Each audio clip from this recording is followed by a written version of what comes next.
Sul.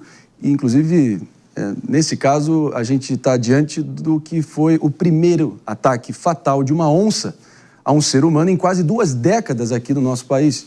Eu sei que beira inacreditável, mas acontece.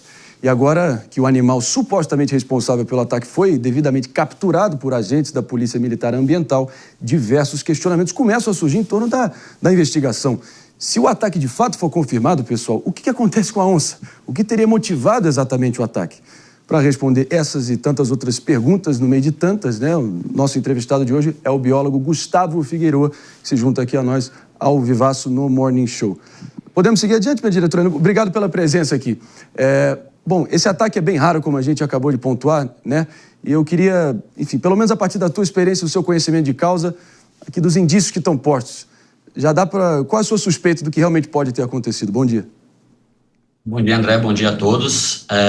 A maior suspeita, a principal suspeita que nós temos hoje, né, é que essas onças daquela região, elas são cevadas, né? O que é a ceva? É quando você oferece alimento, peixe, carne para o bicho para ele se aproximar. Existem vários vídeos, né, que já viralizaram na internet em anos anteriores de regiões muito próximas ali, de pescadores jogando peixe para atrair o bicho para dentro de um barco que estava do lado de um outro barco de onde eles estavam filmando, bichos que ficam na barranca do rio e o pessoal joga carne, gente que limpa, né, peixe nas pousadas lá e deixa restos de peixe lá e atrai os bichos. Então essa onça, ela estava muito acostumada com seres humanos, muito além do normal. As onças, naturalmente, elas têm medo dos seres humanos, né? Nós não fazemos parte da dieta dela. Mas quando tem interferências humanas, né, no comportamento do bicho, a gente corre um risco muito maior. E, infelizmente, foi o que aconteceu, né? Acabou acontecendo essa fatalidade aí com o senhor Jorge. Meus pêsames para a família, para os amigos. Realmente é um caso muito triste.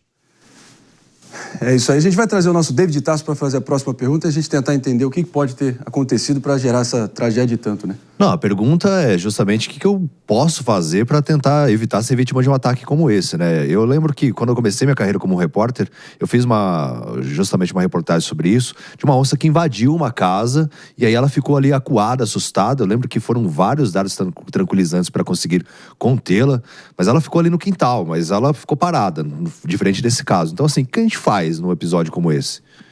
Se deparar com uma onça? Acho que primeiro é importante dizer que é muito raro, né? Extremamente raro acontecer um ataque de onça a seres humanos e a maioria das vezes está envolvido com alguma ação errada que o ser humano fez. Então acho que é importante dizer isso primeiro.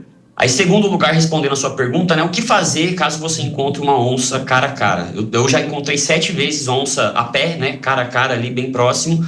E qual que é o padrão fazer? Primeiro, não dar as costas pro bicho, não correr, não se agachar, porque tudo isso pode dar um gatilho para um predador que pode te enxergar como uma presa. O que fazer, né? Fica parado, olhando ela de frente, nunca das costas, vai se afastando lentamente, sempre mantendo o contato visual com ela, e se por acaso ela ameaçar chegar mais perto, a orientação é levantar os braços, pegar algum galho, alguma coisa que faça você parecer maior e gritar, fazer barulhos, bater coisas. Isso geralmente, 99,999% das vezes, isso funciona muito bem. Os ataques acontecem geralmente quando as onças estão em situações muito específicas, né? Quando elas estão em acasalamento e o ser humano intervém ali, às vezes de forma até sem querer, né? Não sabe que tem uma onça ali por perto, ou quando ela está com filhotes, ou quando ela está com a sua carcaça, com o seu alimento comendo. Mas essas ações, né, de só manter a distância e se afastar já é suficiente. Como eu disse, né, naturalmente as onças não têm interesse nos seres humanos, elas costumam fugir da nossa presença. Então, para te tranquilizar, né, nas próximas vezes que você for fazer alguma matéria, o que aconteceu com o seu Jorge foi uma sequência de erros de longo prazo, não foi uma coisa de uma hora para outra, né? Essas onças da região, elas vinham sendo cevadas, né, vinham tendo esse comportamento muito próximo do ser humano há muito tempo, e na região toda ali, né? Então, isso não é o comum de acontecer, tanto que quando acontece vira notícia nacional. E não poderia ser diferente, né? A gente estende aqui nosso abraço apertado em todos os familiares e amigos do Jorge Avalo, dedicou mais de muitas décadas ali, conhecendo, se envolvendo com a fauna ali no Pantanal, e acabar tendo a sua vida retirada dessa forma tão rara, né? Jas Peixoto e a nossa audiência aqui, só para vocês terem uma dimensão da fatalidade que a gente está diante aqui, A sua chance de ganhar na Mega Sena, por exemplo, é 1 em 50 milhões. A chance de você morrer atingido por um raio no Brasil é de 1 em 1,7 milhão, ou seja, 29 vezes mais fácil que ganhar na Mega Sena. Já você morrer de um ataque de cão, 1 em 3,8 milhões, ou seja, 13 vezes mais fácil de ganhar na Mega Sena. Agora, ser atacado por uma onça nesse país, 1 em 216 milhões, ou seja, 4 vezes mais difícil que ganhar na Mega Sena. É inacreditável e uma tragédia de tanto. Não, perfeito. E é até importante desconstruir esse medo, porque nas redes sociais, Gustavo, nós vimos muitas pessoas que viram os vídeos do seu Jorge ali e falaram assim, mas a onça estava ali perto, ele tinha que ter ido embora. Coisas nesse sentido que, para quem é da região, para quem já conviveu ali, sabe que não é uma realidade, como se eu vi uma pegada de onça, vou embora, vou deixar onde eu tô. Não é assim que funciona. Eu sou de Goiânia, mas eu fui muito pescar com meu pai no Pantanal e vi onças várias vezes, e não é nada que seja tão assustador igual as pessoas imaginam, porque elas não estão interessadas em você de fato. Mas nesse caso específico, agora que a onça foi de fato apreendida pela Polícia Ambiental, eu vi que a pesagem dela, ela está cerca de 26 quilos abaixo do que seria esperado. Então, que ela está numa situação ali um pouco machucada, os dentes, a dentição dela não está muito bem, e que aí até se aventou a possibilidade de maus tratos ou se algum desequilíbrio em relação à questão alimentar.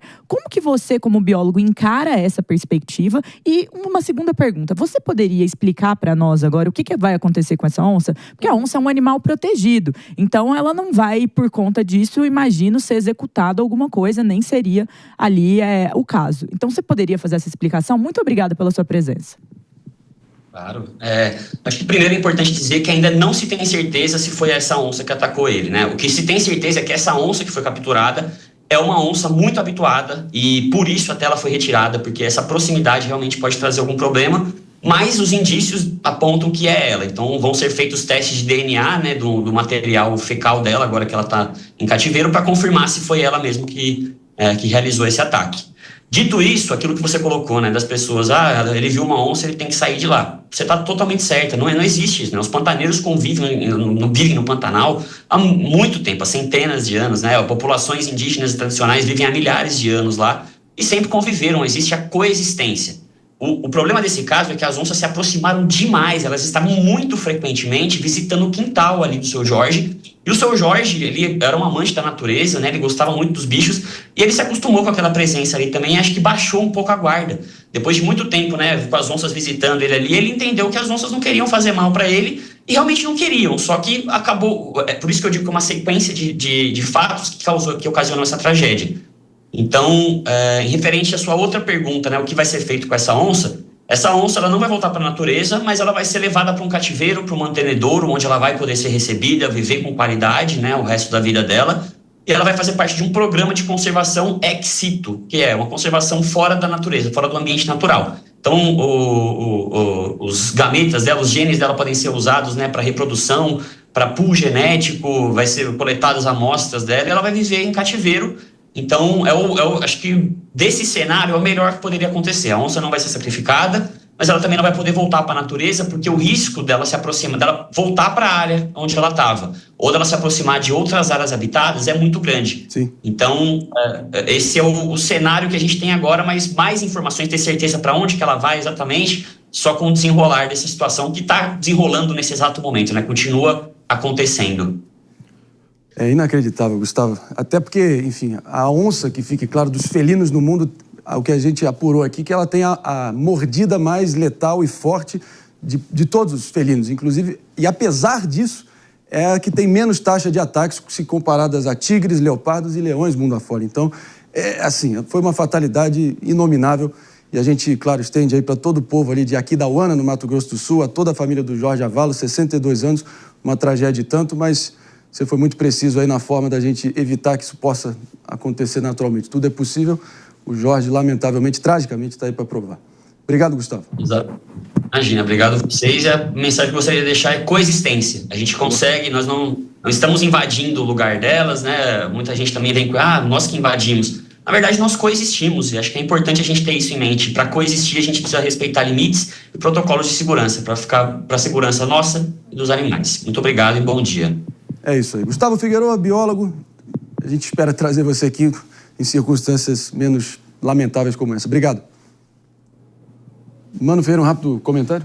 Muito importante nessa história como nós precisamos avançar em educação ambiental, né? Sobretudo em comunidades e ambientes em que essa coexistência com animais silvestres é mais frequente. Assinamos embaixo.